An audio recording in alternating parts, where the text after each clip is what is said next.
Salut, je m'appelle M. Cédric Tchemache, je suis le manager de GBEC Travel. Je souhaite faire cette vidéo notamment pour parler des opportunités de voyage pour les études et notamment nous sommes sur une série de vidéos parlant notamment des études en Turquie.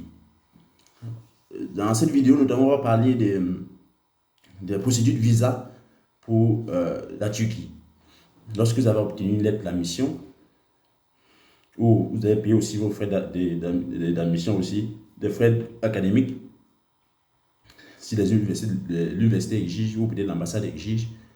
La chose qu'il faut faire ensuite, c'est notamment réunir un certain nombre de documents et légaliser ces documents-là, surtout académiques et autres, et surtout connaître comment constituer totalement le dossier afin de pouvoir avoir des chances d'obtention de visa.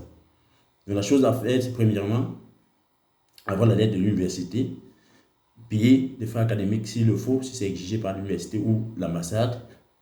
Deuxièmement, c'est pouvoir constituer les dossiers, les légaliser ici au pays, tous les dossiers académiques. Et il faut aussi notamment réunir l'assurance, payer votre assurance, préparer les frais du visa et tout. Et surtout, il faut connaître les tendances des ambassades. Parce qu'en fin de compte, c'est l'ambassade qui donne le visa. Il faudrait connaître comment ça se passe de ce côté-là. Certes, il y a certains principes à ajouter lorsqu'on dépose le visa ou qu'on est dans un processus de voyage. Il y a certaines choses à faire que moi-même, je n'ai pas fait appliquer ça à mes étudiants depuis un bon bout. Donc j'ai décidé notamment de faire appliquer ça à quiconque vienne dans notre entreprise pour pouvoir lancer sa procédure. Alors, voilà un peu quelque chose de ce qu'il faut faire pour le visa. En ce qui concerne le Cameroun, les frais de visa ici, c'est autour de 102 500, quelque chose comme ça. Et aussi, avec les nouveaux changements que l'ambassade le centre de dépôt a eu à amener, il y a notamment 15 000 qui s'ajoutent.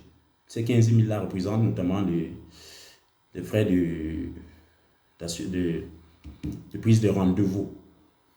Parce que quand vous arrivez maintenant, il y a quelque chose qu'il faut que vous allez faire. Vous allez prendre les empreintes, vous allez payer vos frais et on va vous remettre les reçus et vous allez aller. Et le centre de dépôt fait le reste et dépose vos dossiers en général le lendemain matin, autour de 10 h. Et vous attendez autour de 1 mois, 3 semaines à 2 mois. Puisque depuis octobre, ce n'est plus l'ambassade qui donne les visas en ce qui concerne les étudiants. Alors, merci de m'avoir suivi. Il a fait un peu froid là. Merci de m'avoir suivi. Abonnez-vous à la chaîne surtout. Aimez la vidéo et surtout partagez-la car les informations importantes vous seront données pour vous aider à accomplir votre rêve de voyage. Et nous parlons aujourd'hui de la Turquie. Alors, contactez-nous pour lancer votre procédure. Que Dieu vous bénisse. Ciao, ciao, bye bye.